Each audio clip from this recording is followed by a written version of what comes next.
Bismillahirrahmanirrahim. Al-Kisah pada zaman Nabi Musa alaihi salam. Ada seorang pemuda jahat dari golongan orang Yahudi. Dia begitu meresahkan warga masyarakat Yahudi kala itu. Siapapun akan merinding bila disebutkan namanya. Siapa yang berani mengusiknya maka tak akan selamat. Hingga gemparlah seluruh penduduk negeri Musa itu. Mereka tak lagi mampu menahan kejahatan si penjahat kondang itu. Maka mereka pun berdoa kepada Allah Subhanahu wa ta'ala untuk mengatasi masalah ini. Lalu Allah Subhanahu wa ta'ala mewahyukan kepada Musa alaihi salam, "Wahai Musa, sesungguhnya di tengah kaum Bani Israel ada seorang pemuda jahat, maka keluarkanlah dia dari negeri mereka, sehingga tak ada satu api pun yang menyala akibat kejahatannya." Lalu Nabi Musa mendatangi pemuda jahat itu dan mengusirnya dari kota.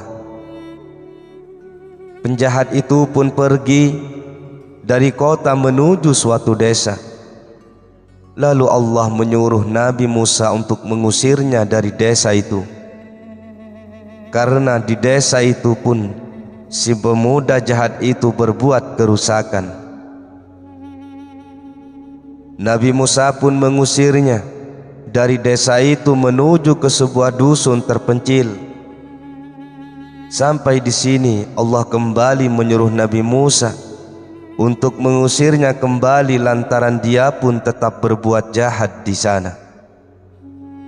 Nabi Musa pun kembali mengusirnya dari dusun itu ke tempat gersang di mana tidak ada manusia, tidak ada binatang, tidak ada tumbuhan, dan tidak ada makhluk hidup sama sekali. Si penjahat itu pun jatuh sakit di tempat itu. Dia tersungkur di atas tanah, kepalanya tergeletak tak berdaya di atas debu-debu gersang nan panas itu. Tak ada satupun makhluk hidup yang menemaninya. Hanya gurun gersang, udara panas, dan sengatan mentari yang perlahan membakar kulitnya.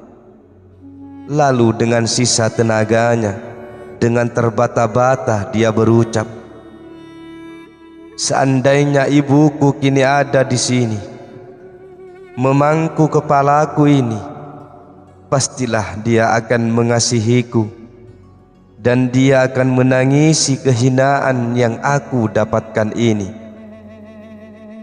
Seandainya ayahku kini ada di sini, pastilah dia akan menolongku, memanggul tubuh kurusku ini, dan menyelesaikan urusanku ini.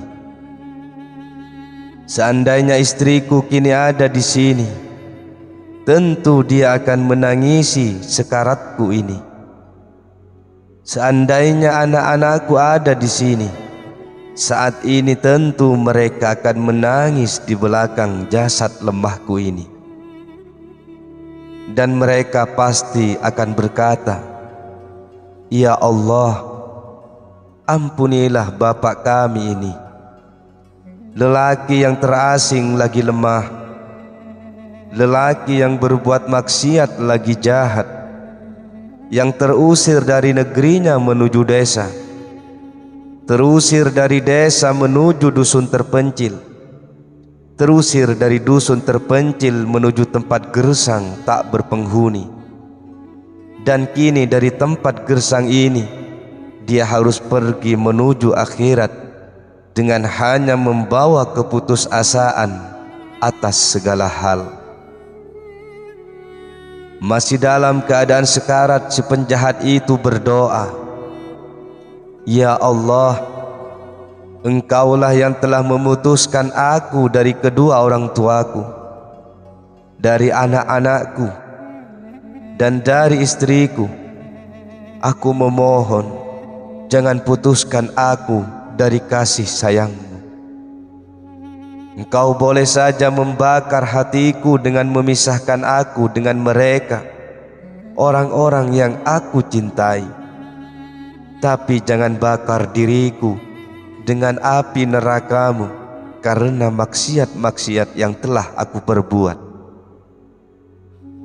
Maka Allah mengirimkan kepadanya 2 orang bidadari surga yang menyerupai ibu dan istrinya, lalu mengutus anak-anak surga kepadanya yang menyerupai anak-anaknya, lalu mengutus seorang malaikat kepadanya yang menyerupai ayahnya. Lalu utusan-utusan Allah itu duduk di kedua sisinya dan menangisi sakaratul mautnya. Si penjahat itu pun berucap, sungguh ayah ibuku, istriku, dan anak-anakku telah hadir di sisiku. Maka hatinya pun menjadi sejuk seperti berada di kebun hijau yang penuh dengan bunga-bunga bermekaran. Si penjahat itu pun meninggalkan dunia fana ini menuju kasih sayang Allah yang tiada taranya dalam keadaan suci lagi terampuni. Tak lama kemudian Allah memberi wahyu kepada Nabi Musa alaihissalam, wahai Musa, pergilah kau ke gurun ini, di suatu tempat ini. Sesungguhnya di sana telah meninggal salah seorang wali dari wali-waliku. Nabi Musa alaihissalam pun pergi ke tempat yang diperintahkan Allah itu dan menemukan jasad seorang manusia tergeletak di tengah gurun yang luas lagi gersang. Maka ketika Nabi Musa memperhatikan wajah jenazah itu, Nabi Musa teringat dengan penjahat yang ia usir atas perintah Allah dari kota ke desa, dari desa ke dusun terpencil, dan dari dusun terpencil ke gurun tandus tak berpenghuni. Lalu Nabi Musa alaihissalam berkata, ya Tuhanku, bukankah dia ini adalah penjahat yang Engkau memerintahkan aku untuk mengusirnya dari kota ke desa, dari desa ke dusun terpencil, dan dari dusun terpencil ke gurun gersang ini? Allah menjawab, iya, kamu benar Musa. Aku telah merahmatinya dan memberi balasan kepadanya atas rintihannya akan kondisi hidupnya yang terusir dari negerinya, terpisahkan dari kedua orang tuanya, terpisahkan dari anak-anaknya, dan terpisahkan dari istrinya. Lalu aku mengutus 2 bidadari surga dengan menyerupai ibu dan istrinya. Aku mengutus anak-anak surga dengan menyerupai anak-anaknya. Aku mengutus seorang malaikat dengan menyerupai ayahnya untuk menemaninya di saat akhir kepergiannya dari dunia menuju akhirat. Ketika seorang yang terasing dan terusir mati, maka menangislah seluruh penduduk langit dan penduduk bumi karena berbelas kasih padanya. Tangisan mereka menggetarkan tiang-tiang arsy. Lalu bagaimana mungkin aku tidak mengasihinya, sementara aku adalah Maha Pengasih lagi Maha Penyayang. Nabi Musa alaihissalam hanya bisa tergugu di depan jenazah orang yang pernah ia usir. Musa pun segera mengurus jenazahnya dengan pemakaman yang terhormat.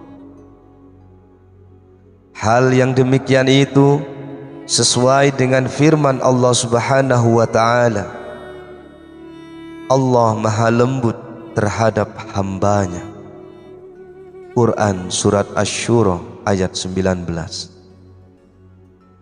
Ibnu Athaillah berkata, seorang hamba dapat dilihat kebenaran dan kepura-puraannya di saat dia dalam kondisi mudah dan lapang. Barang siapa yang bersyukur di saat kondisi lapang dan berkeluh kesah dalam keadaan sulit, maka dia termasuk orang yang bohong.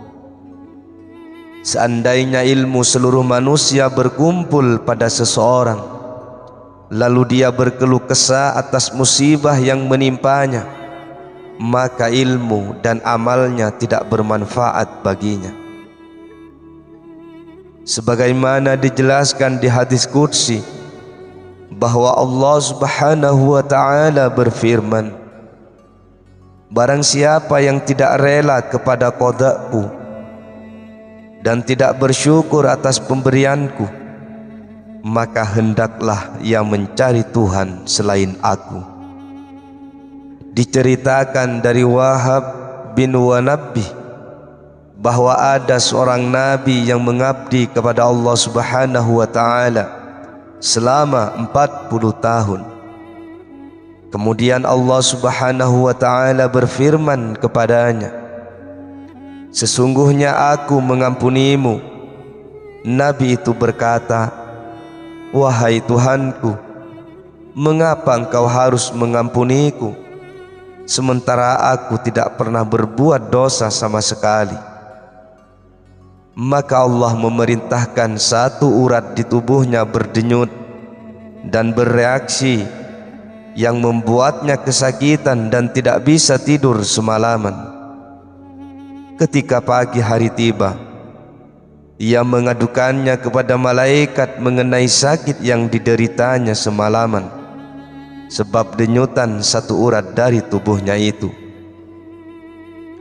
Malaikat itu lalu berkata, ketahuilah bahwa Tuhan berfirman kepada anda, sesungguhnya pahala ibadah 50 tahun tidak bisa mengimbangi rintihan dan keluhan anda semalam, hanya karena rasa sakit yang disebabkan oleh satu urat saja dari tubuh anda.